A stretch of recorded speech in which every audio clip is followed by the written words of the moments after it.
Hey everybody, it's Lon.TV, and we're taking a look today at another inexpensive NES clone console. I just can't get enough of these things.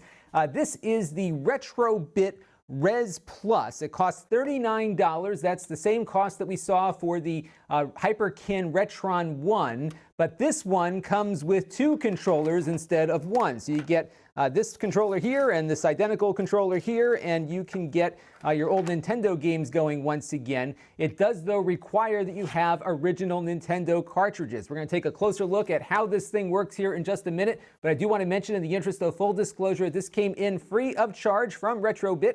All of the opinions you're about to hear are my own. Nobody is paying for this review, and no one is reviewing this content before it is posted. So let's take a closer look now at the hardware, and then we're going to boot it up and see how it performs. On the front, you have two NES controller ports. This, of course, will work with the included controllers that I'll talk about in a minute, but it also works with the original NES controllers and anything that's compatible with the NES also. This is something we've seen across the board on these types of devices. Now, inside, it is powered by an NES on a chip, very similar to many of the other clone consoles that are out there, and we'll talk a little more about its accuracy when we get into the gameplay portion of the video. Now, as I mentioned at the outset, it does require the original NES cartridges in order to work. They go in like so, and the good thing is it doesn't require too much effort to pop them out. You do need to give it a good tug, but it's not going to put a vice grip on these cartridges like I've seen some of these other clone consoles do. So that was a good thing. They've definitely improved on that over some of their competitors there. Now, I did try a couple of flash cartridges with the console here. I have both a power pack as well as an EverDrive N8. These allow you to load game ROMs up onto an SD card or a compact flash card to run on your Nintendo console, but unfortunately, this one doesn't work with those, but it should work with most homebrew cartridges as well as the original cartridges here. And this isn't original. My mom wrote my name on the back of this one, so I didn't lose it.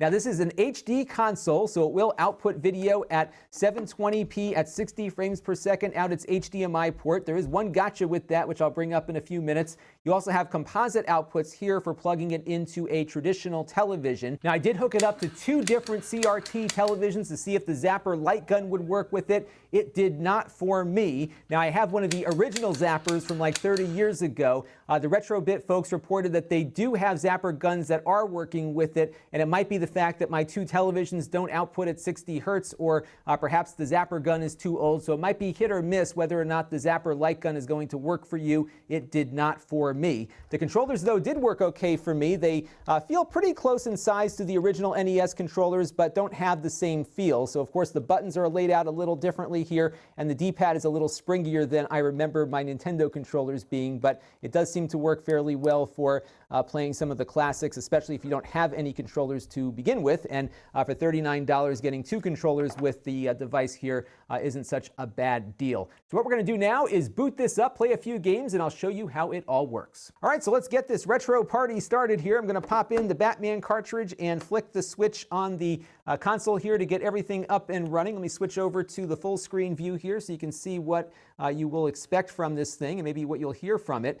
So this is Batman, one of the games that we usually like to run on the console here, and it looks pretty good, but you'll notice that it is stretched out to widescreen. Now, back in the days of the original NES 30 or so years ago, nobody had widescreen TVs. We all had square televisions, and unfortunately, there is no way on the console to get the true aspect ratio of the NES. It is always going to be stretched out like this. Now, the Hyperkin console we looked at earlier does have a way of forcing a square aspect ratio. It's not perfect or all that accurate to the original, but it does have some hardware built in with a switch that lets you do that.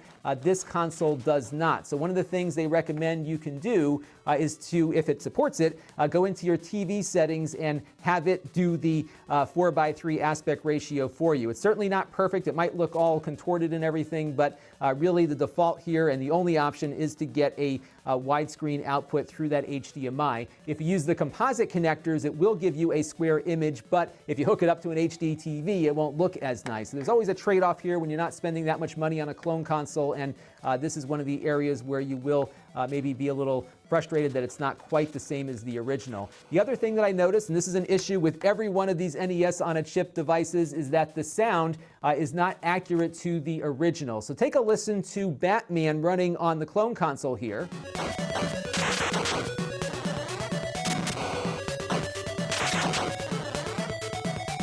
And now listen to what it sounds like on a real NES.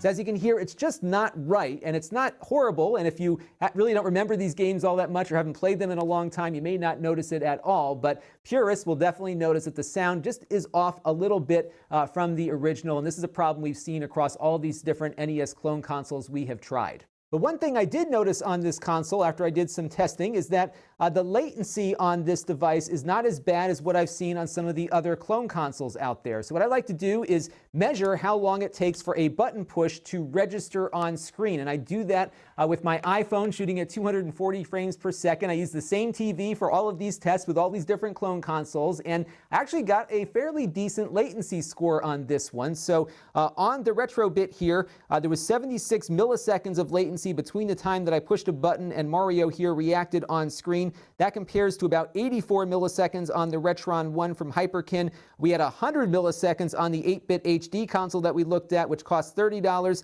And then by comparison, the super expensive, awesome analog NT Mini came in at 44 milliseconds. So that'll at least give you an idea as to what the response rate will be on this. But I found it did edge the Hyperkin a little bit on the input lag here, even on an HD television, which was pretty nice to see from a inexpensive clone console. So all in, this is not a bad little clone console for the money. I think it's fairly well put together for the price point. I'm not expecting a lot here, but I like the fact that it doesn't try to eat my games like some of these other clone consoles do. So that was a good notch in its favor. It also seems to have the least input lag of all the clone consoles I have looked at this price point. However, I don't like the fact that there's no way to adjust the aspect ratio on this. So that was my only knock against it versus the RetroN 1. So if you really do want a square image without having your TV mangle it up for you, the RetroN from Hyperkin might be the way to go, but that one only comes with one controller where you do get two with this one. There's always a trade-off to make, and on this one it is aspect ratio versus extra controller, so you can decide which one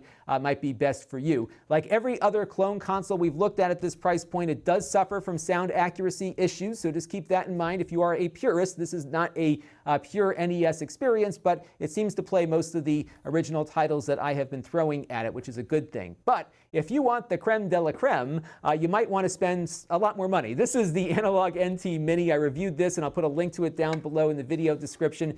This thing costs about $450 or so, but it's powered by an FPGA chip that has been programmed to be very, very accurate to the original NES. It is amazing. It outputs at 1080p, but you're going to pay a premium price for it. They did add some additional firmware to allow you to run just about every other 80s game console, at least the 8-bit ones, on it as well. It is an awesome device for serious retro gamers, but if you're a casual player, this one will probably do the trick for you. If you want to spend a little bit more, about $180 or so, the Retro USB AVS, another device we looked at recently, is very, very nice, very accurate with an FPGA chip as well, and definitely worth considering if you are serious, but not $450 serious. But if you got a pile of NES cartridges sitting around and no controllers, $39 will get you the console and 2 controllers so you can start playing NES games with your friends once again. That might be worth a couple of bucks. And one thing I will be doing is uploading a bunch of footage from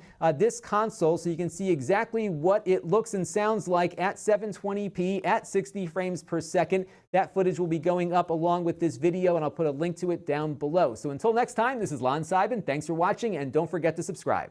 This channel is brought to you by my Patreon supporters, including gold level supporters, the Black Eyed and Blues Music Hour podcast, Chris Allegretta, John Prawl, William Miller,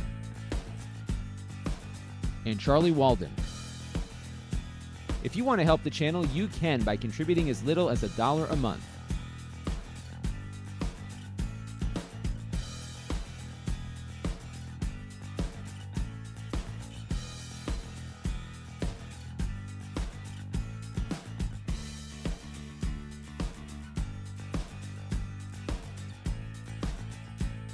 Head over to Lon.TV/Patreon to learn more.